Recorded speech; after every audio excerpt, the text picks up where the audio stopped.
Вот, значит, я свой доклад построил, как бы состоит из 3 частей, коллеги, части, которые будут уже озвучены и не так важны, можно мне просто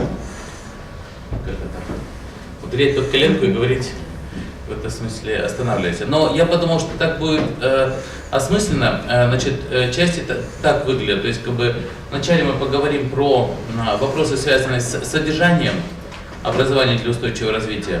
Потому что я считаю, что это принципиально важно для нашей страны, именно потому что у нас есть свой специфический концепт. Собственно говоря, здесь очень многие вещи уже озвучил Эмиль Джапарович в своем выступлении, но я просто, может быть, что-то акцентирую Эмиль Джапарович и скажу, что мы это тоже несем как флагман и как бы двигаемся. То есть в этом специфика. То есть специфика содержания.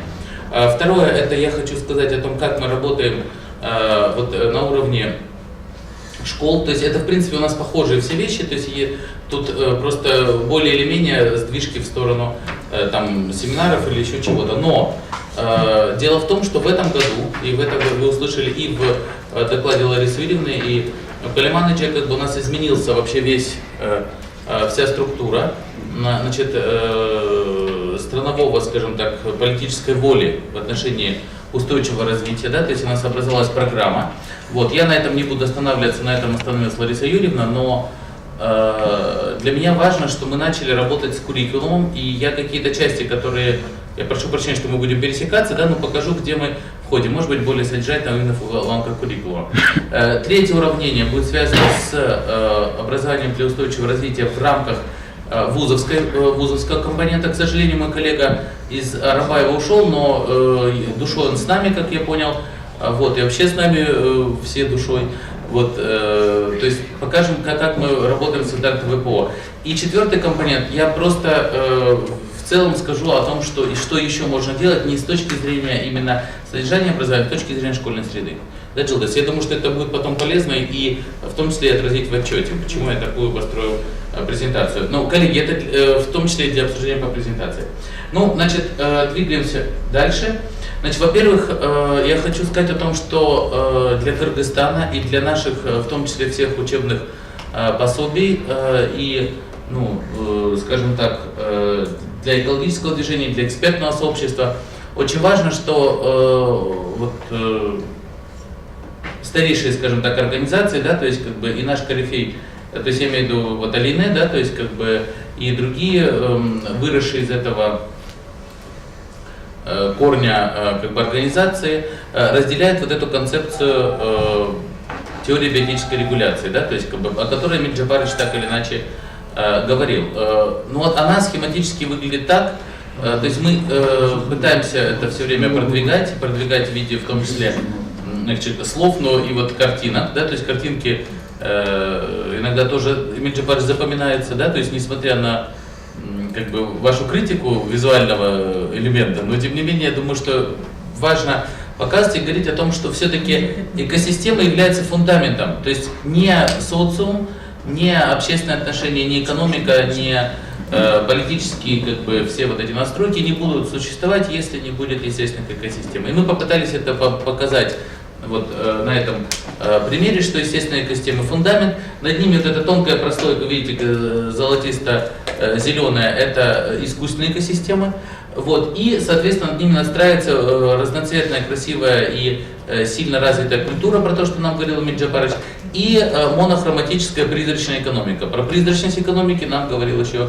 извините, Маркс, да, то есть, как бы, потому что она развивается по капиталистическому призраку, капитализм призрачен, то есть, как бы, помните, что она всю эту красоту и значит, разнообразие превращает в унифицированные формы, вот, и политика, и экономика, и, к сожалению, наше право действует таким образом, что вся вот эта вот система буйство жизни и буйство культуры превращается во что-то другое. В этом смысле мы видим, как одну из задач образования для устойчивого развития сохранить этот баланс между вот, как бы многообразием мира и возможностью его содержанием и, скажем так, вот экономической и социальной деятельностью. Здесь еще тоже очень интересно, что вы можете увидеть то самое соотношение, которое Эмиль Джапарович рассказывал, 10, 30, 60. Ну вот ОДУМ значит, соотношение ОДУМа о том, что естественных экосистем, то есть должно быть 60% диких, которые занимаются воспроизводством, ну, для ОДУМа это была биомасса, да, то есть как бы энергии и распределение энергии, но мы когда переносим это на социальные системы, мы говорим о том, что значит, производительная система природная должна быть 60% территории, да, то есть остальные вот эти надстроечные системы, включая элементы искусственных экосистем, да, то есть полей, как они там называются, полей, что садов, да, то есть как бы тех, что нас обеспечит экосистемы, бахчевых и так далее, то есть их должно быть как бы, ну, где-то 30%. И только 10% должны занимать наши с вами антропогенные вот, территории, ландшафты урбанистические. Не соблюдается нигде это в мире. Мы в одной из дискуссий с Эмиль Джапаровичем мы говорили, что Эмиль Джапарович меня поправит, но мне кажется, это важно услышать, что вот экологические проблемы где-то жестко стали на политическом уровне в 70-е годы, да, то есть как бы прошлого века, но именно в это время было связано с тем, что на территории суши было уничтожено 60% естественных экосистем. Вот. И я считаю, что это очень тонкий такой момент, который мы должны доносить до детей. То есть это не просто возникает, они не просто появляются, эти проблемы, они связаны с нашей деятельностью, да, и в этом смысле мы должны на это обращать внимание. И если сейчас, как мы считаем, и вот Эмиль Джапарович говорит, и вот я буду говорить Виктор Гашков, то есть об том, значит, основатель теории биотической регуляции, что сейчас мы живем за счет экосистем моря, да, то есть фактически. И вы обратите внимание при этом, что происходит именно, вот это разлив этих нефти, да, British Petroleum, то есть как бы уничтожаются последние эти экосистемы, которые удерживают более-менее стабильную ситуацию. То есть как бы дальше можем видеть только более усложнения ситуации. Поэтому мы говорим, вот фундамент для образования для устойчивого развития, вот на что мы направили. Более того, именно этот концепт мы положили в программу устойчивого развития, в национальную стратегию. Также там прописано, что естественные экосистемы являются основой, значит, жизни, в смысле устойчивого развития. Коллеги, на этом остановился. Много вот здесь есть тезисы, которые вы слышали уже, что жизнь не свойство отдельного организма, без сферы в целом. Естественная матрица экосистемы спросывает матрицы жизни. Можно я не буду останавливаться, потому что вы услышали это в тезисах Эмиль Джапаровича. Это просто закрепление того, что он говорил. Единственное, почему я хочу на этом обратить внимание, что это тот, ну, как бы, как мы говорим, месседжи, слоганы, послания, которые должны пронизывать всю систему, как вот коллега из зонного центра говорил о том, что нельзя рассматривать устойчивое развитие в одной маленькой какой-то отдельной части, да, только в одном предмете или только в одной капельке. Да, это должна быть системная комплексность, комплексный подход. Но вопрос в том, что же вот какой каркас одевает этот комплексный подход. Мы считаем, что этим таким каркасом, Джилдис, я надеюсь, что мы это сможем донести на UNICEF в том числе, что это является теорией биотической регуляции. Понимаете, я почему на этом останавливаюсь, что как организация мы прошли большой путь. И как организация, как образовательная организация, как организация экологическая, которая этим занимается, да, и говорить только о загрязнениях или говорить только о там, нарушениях окружающей среды бессмысленно, потому что непонятно, что с этим делать. Да? То есть, как бы, понятно, что хорошо было бы, чтобы среда была чистая, хорошо было бы, чтобы как бы мы меньше загрязняли, но это не в этом проблема. Проблема в том, что мы нарушаем, когда вот мы доросли до этого понимания, да, я хочу им поделиться, что мы нарушаем естественный механизм воспроизводства жизни, а он, как вот мы считаем, сможет справиться в том числе и со всеми загрязнениями. Ну, может быть, за исключением самых токсичных и там радиоактивных, да, то есть там, потому что сам механизм изменяется. Но в принципе, то есть и с углекислым газом, и с азотом, и с водой, и со всем чем, ну вот, что мы считаем этими загрязнителями, но в принципе естественная экосистема справляется. Вопрос в том, что их становится все меньше, меньше, меньше. Их, ну просто нет, да? И тогда одна из наших главных задач на это обратить внимание. Ну вот, значит, хотел обратить внимание еще на то, что для горных экосистем очень важно, чтобы мы несли послание о сохранении наших пойм. Тугайных лесов, пойменных лесов около рек, потому что именно эти леса, именно это биоразнообразие, здесь очень на картинке так визуально показано, что вот если есть, значит, вот эта сеть жизни около пойменного леса, она сохраняет жизнь и самое главное, что привносит больше влаги. Вы обратите внимание, что вот этот вот поток горный, он гораздо более, ну, как бы сказать, мелкий, да, то есть как бы, увлажняется большое количество почвы, он не разносит саму вот эту вот почвенный покров и не работает как, в этом смысле работает как система увлажнения, потому что, значит, листья пойменного леса, да, то есть испаряет очень много влаги. Влаги много испаряется, по законам физики, соответственно, больше осадков туда попадает. То есть, соответственно, если около реки есть нормальный, здоровый пойменный лес, значит, соответственно, там будет нормальное увлажнение. Что происходит с горными реками, где, значит, этот пойменный лес нарушен? То есть вообще, как бы, ну, я это как привожу как пример именно, что жизнь создает условия для жизни. Что, смотрите, эта река начинает работать как вот этот вот труба, которая втягивает в себя воду вокруг. То есть она работает не как распределительная система, а как втягивающая, потому что поток тянет, да, то есть как бы, и получается, что у нас вокруг образуется, ну, опустынивается просто, да, то есть как бы образуется высыхание, да, то есть как бы, и если вот это, если нет вот этих как бы нормальных экосистем, нормальных естественных сообществ по берегу, то получается вода есть, но она не распределена по почве, да, русло более тонкое вы видите, да, то есть как бы, это сразу же повышается селеопасность, сразу же повышается скорость движения реки и множество других негативных факторов. Несмотря на что и то вроде бы река, и то, но они совершенно по-разному функционируют и по-разному, значит, вот, облагораживают среду, если вокруг нее есть жизнь и если жизни нет. Понятно? Я думаю, что это важный тоже компонент наших вот, посланий и усилений элементов. Да? Значит, теперь и важно показывать детям, в том числе о том, что, ребята, вот это, несмотря на то, что это тоже жизнь, но вот эти виды, они показывают, что жизнь здесь находится в тяжелом состоянии. Эти экосистемы разрушены, эти экосистемы не воспроизводятся. Да, то есть, как бы, помните, наш прекрасный шиповник, например, появляется показателем такого, вот эти все чертополохи, большие вот эти вот заросли конского щавеля, да, то есть это все показатели, то есть как только какой-то один вид доминирует, значит, здесь будет проблема. Эмиль Джабарович нам это показал на примере прекрасных маков. Мы можем посмотреть, например, едем в Кашкасу, да, помните, горы практически все вот, весной очень красиво покрыты шиповником. Это что значит? Все, значит, это ситуация была перевыпаса и сильного антропогенного стресса. Вот такие простые вещи, то есть, с одной стороны, ты должен уметь восхищаться живым, ну, наличием живого, но с другой стороны, ребенок, как мы думаем в системе образования, да и взрослый тоже, и управленец, потом должен различать, что жизнь отличается от жизни, не все одинаковое. Вот этот вот дифференциал, я думаю, что мы можем позволить себе в 21 веке дать нашим детям.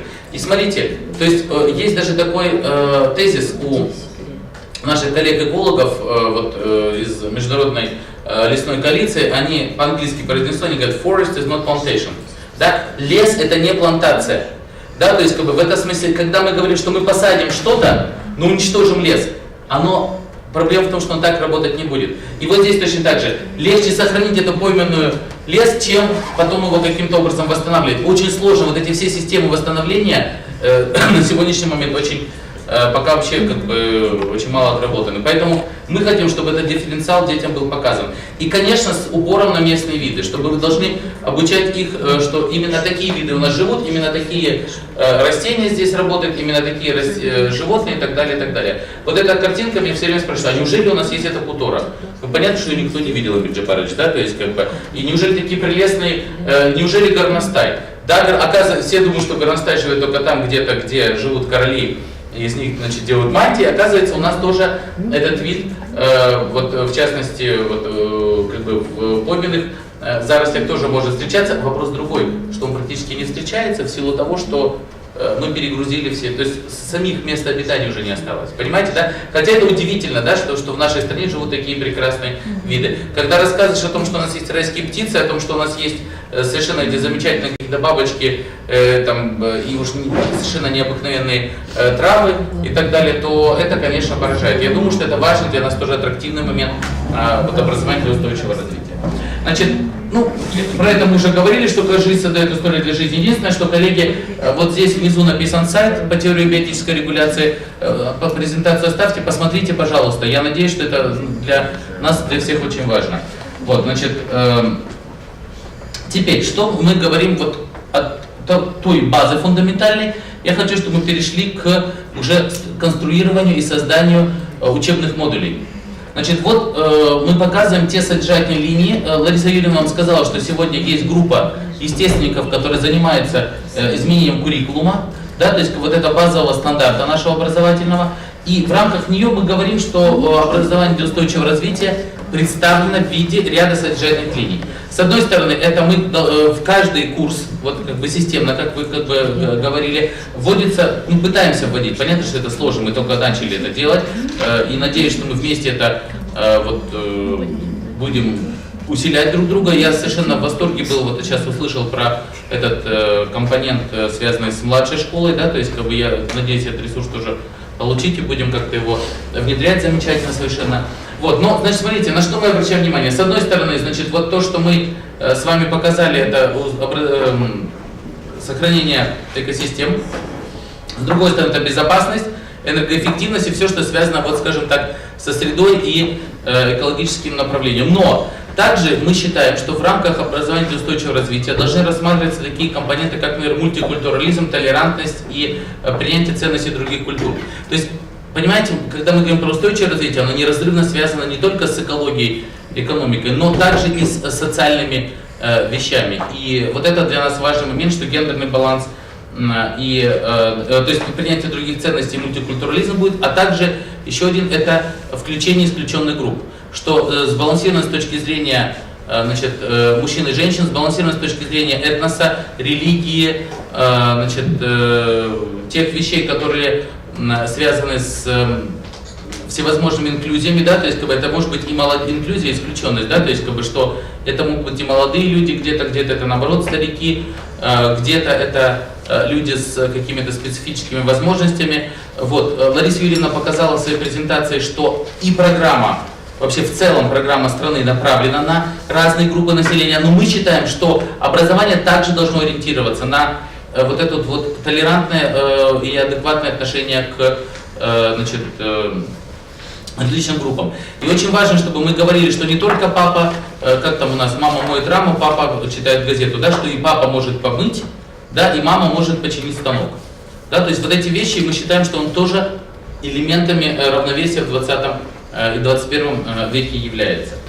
Вот, значит, ну вот здесь у нас, я показать просто, что по этому поводу этот плакат, он у вас есть, вы можете его взять на русском, на киргизском языке, мы распространяемся по школам, вузам, так что вот, но здесь как раз это 4 урока как раз по значит, тому, как работает модель устойчивого развития, что такое экосистемные функции, какие экосистемы есть в Кыргызстане, и вот краснокнижные виды, да, то есть видите, мы взяли самые интересные виды, просто показать, чтобы дети понимали, что, ну что значит самые интересные, ну такие аттрактивные, и никто не знает ни про эту остролучку, ни про жука киргизобию, ни про райскую птицу. Вот поэтому как бы, кроме барса мы решили, видите, барса нет, сознательный момент, потому что про барса Анча-Манча знают, а про этих вообще не слышали. Я хочу да, немножко поправить, прошу прощения.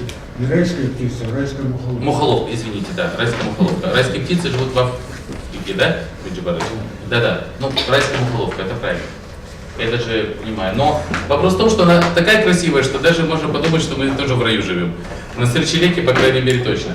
Коллеги, просто показать, как мы же работаем.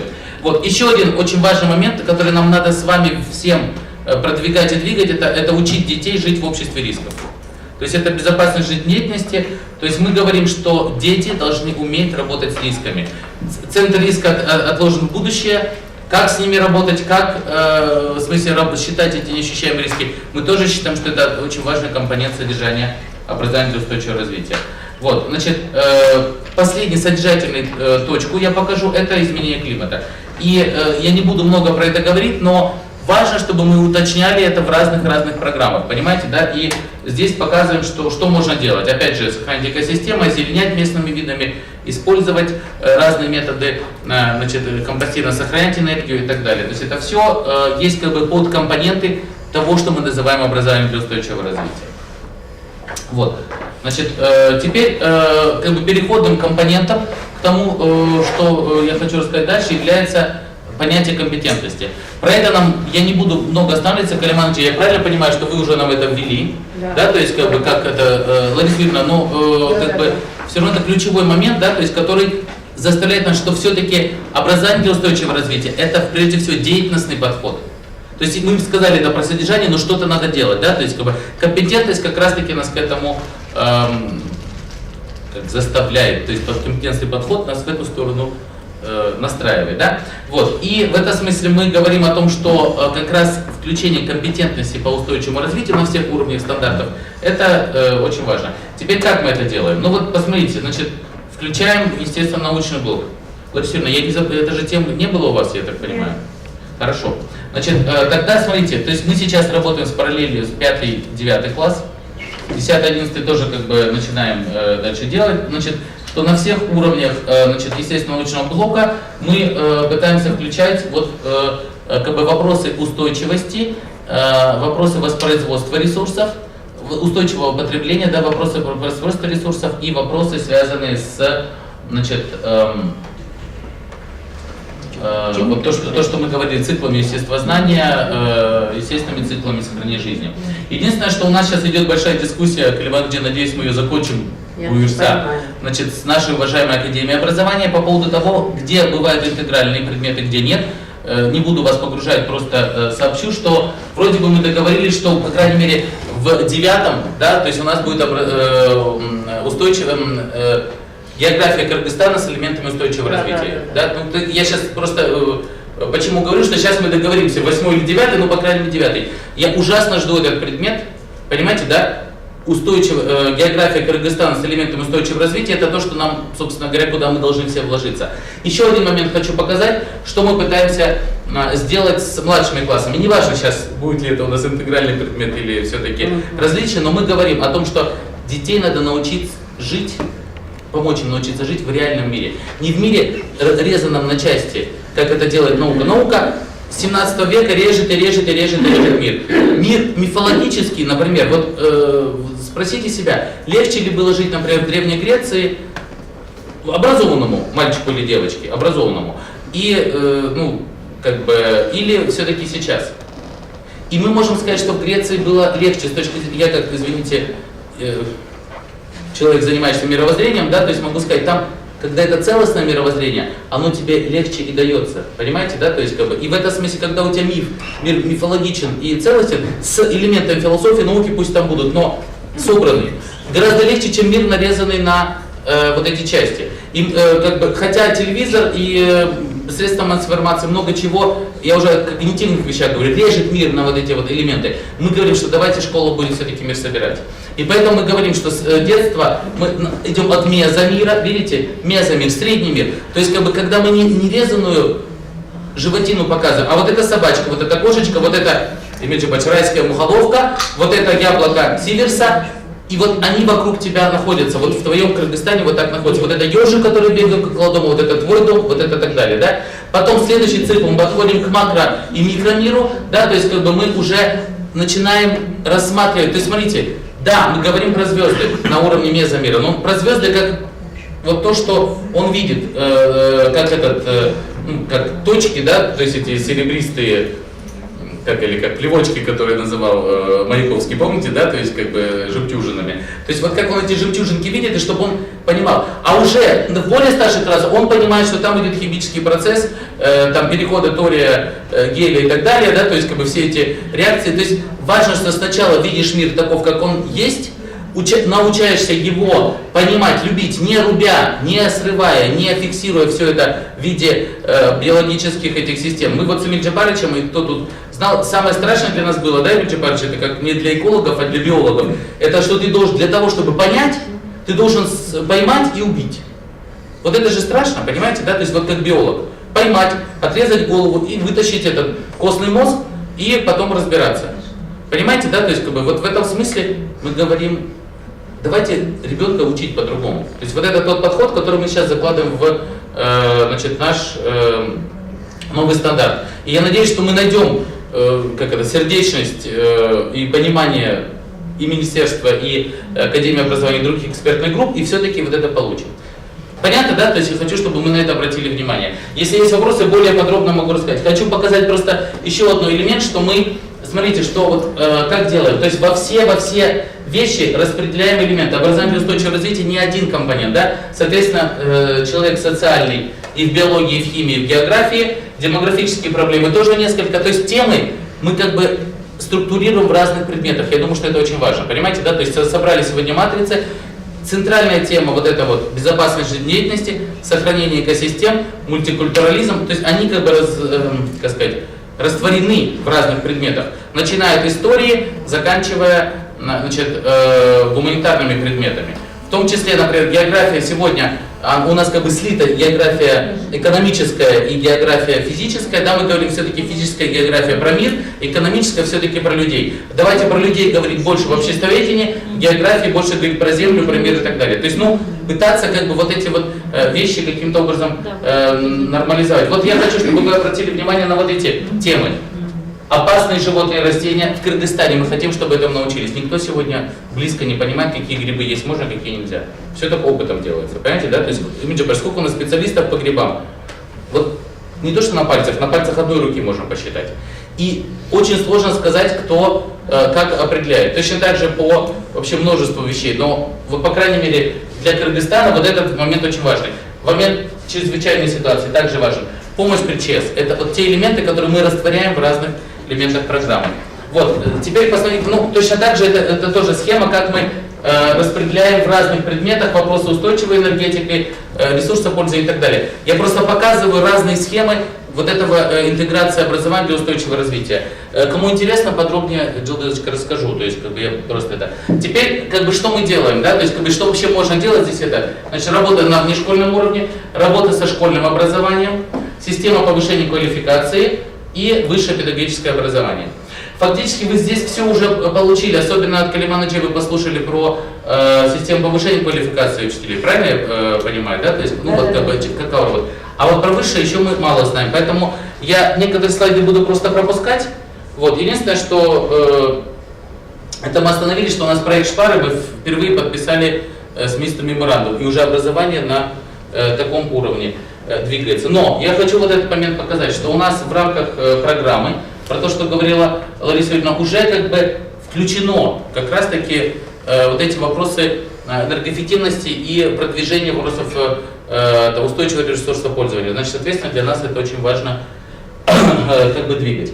Так, ладно, это значит информация о том, что мы делаем. Вот, хочу просто остановиться, чтобы вы взяли, это совершенно новый учебник. Вот там он как бы лежит, да.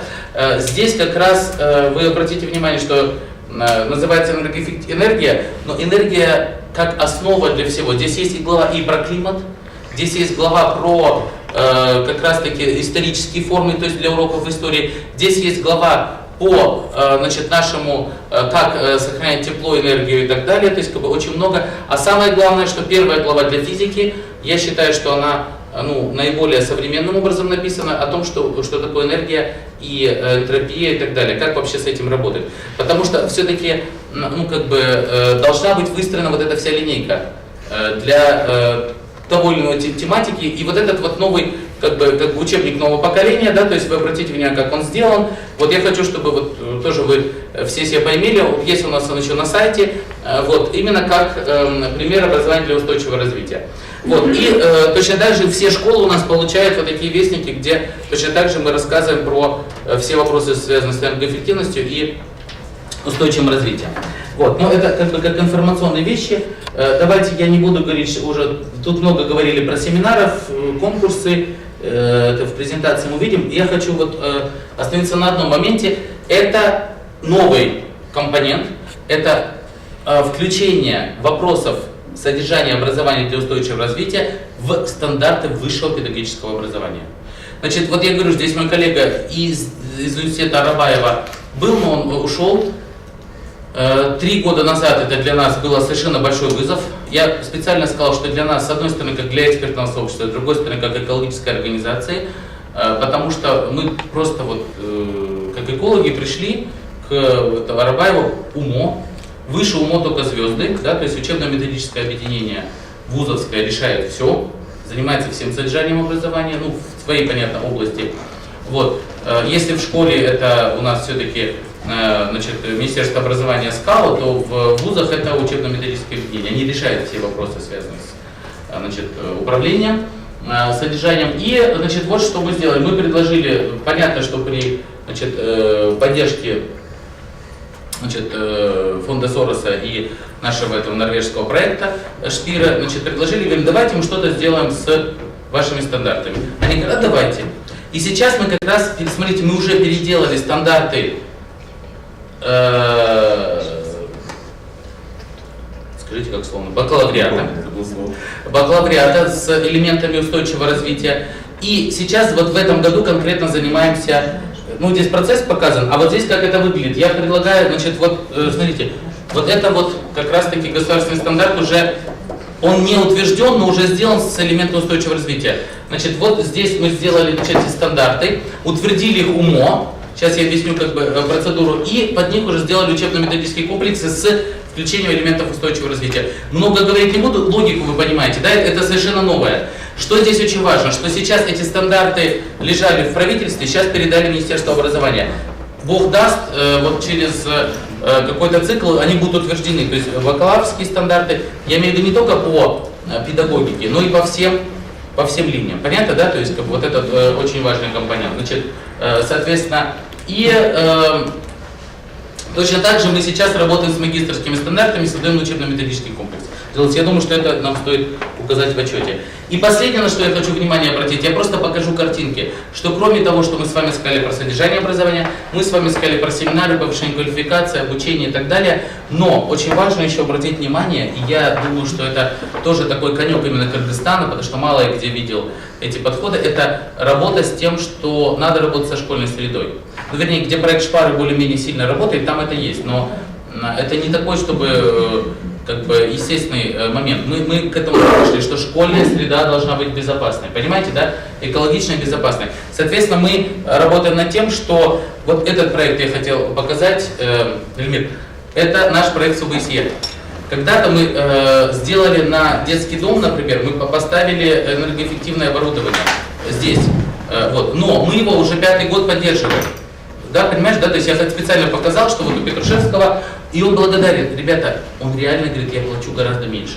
Из-за того, что вы поставили нам это энергоэффективное оборудование, там котлы, как они называются, коллектора и так далее, да, то есть печи, он реально платит меньше. Понимаете, да, то есть это очень эффективный вот еще и экономический такой способ. Соответственно, вот мы просто хотели показать, что, значит, надо работать со средой, надо работать со светом, надо работать с окнами, с теплом, надо работать с вентиляцией. Ребята, все устарело, и как, в чем сидят наши дети, одному Богу известно. Понимаете, мы стараемся реализовать еще проекты, например, на то, чтобы работать с закупщиками, чтобы они закупали нетоксичные материалы.